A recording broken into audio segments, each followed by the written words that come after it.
he's actually working with the camera.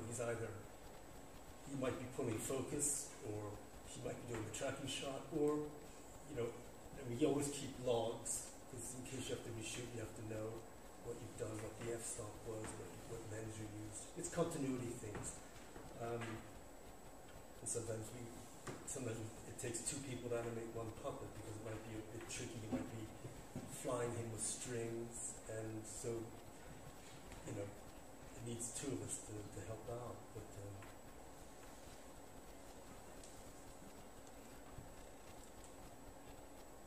way in the back. Yeah, you've been touching on it, but I was curious about the tapes of yourselves, and also after you make something, and how that affects your next work.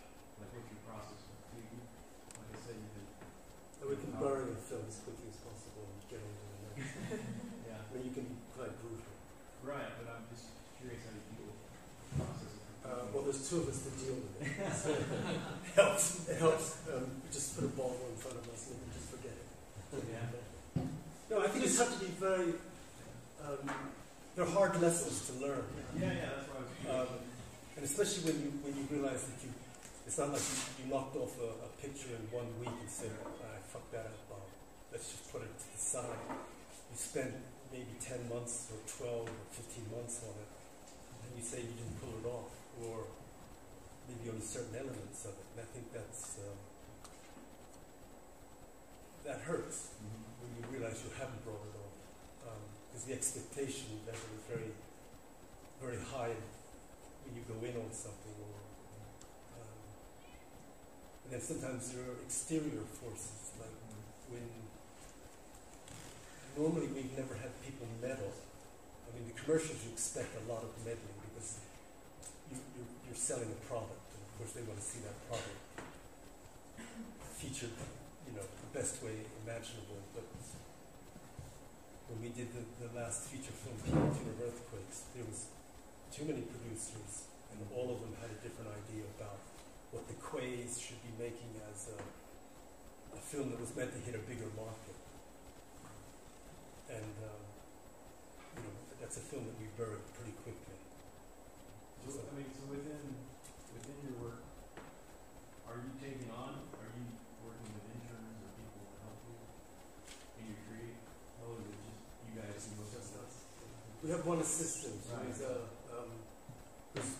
over there. If we're making, say, rigs or something, he's a furniture restorer, and he comes in to help build an object.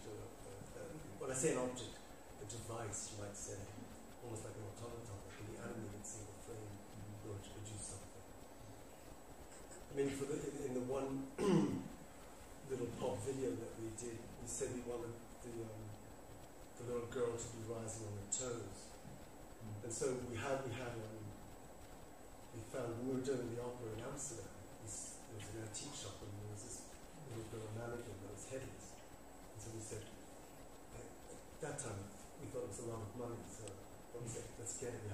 We know we'll use it one day. So we bought it, sat it on the plane beside us. And when we got back, it just germinated, and suddenly this pop video came up, and we said, let's use it. And what we said to him was, how do we do this? And he said, all right, he cracked broke her ankles, and did an ingenious system with yogurt cups, which little tabs which slide up.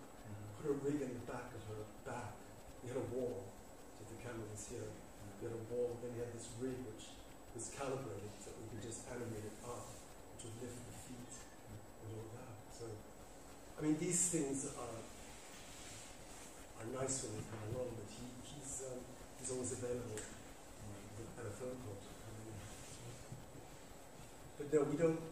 I think we feel really that we'll talk to students, but we never take on interns. We find it very hard to work with somebody else when we're animating. You lose concentration if you see somebody's over your shoulder saying, "Is that how you do it?"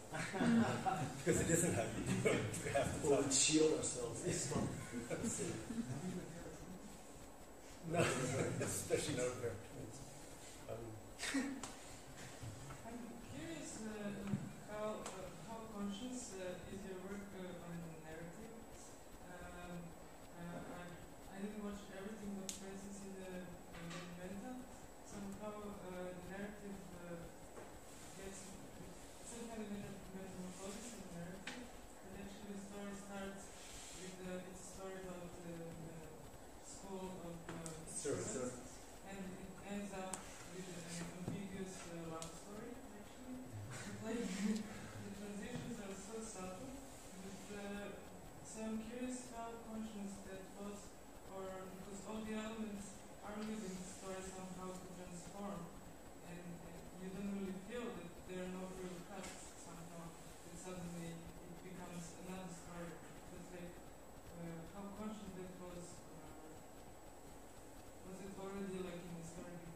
it's pretty much there in the original novella. But these in-between worlds that Walser talks about are paramount, I think. That was something we wanted to apprehend, to keep that invisible line between, as you say, this little meandering or the development of certain things. I mean, Walser was great because he was famous for, like, one of his stories was called The Walk. And it became a kind of narrative device in which it allowed that as the person walks along, of course, he discovers. Now, he can get lost, he can get nicely lost or sadly lost, but it becomes a process of, you know, oh, boom, this, but like there's not an overall, I mean, maybe he goes up a hill, you know, maybe he goes down the hill, or there's a lake in the way and he has to walk across the water or swim.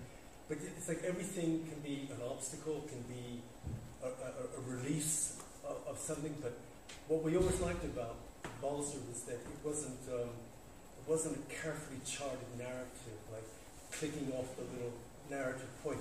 We have a horror of that. So I think we've always liked those little digressions or little pockets that open up, seem to, like a slight delay in the story, and then it moves forward in a slightly different guise, but, you know, and I think it's also the privilege of the fairy tale to sort of abduct, you know, like we use a lot of animal imagery and sometimes objects to take you on that journey.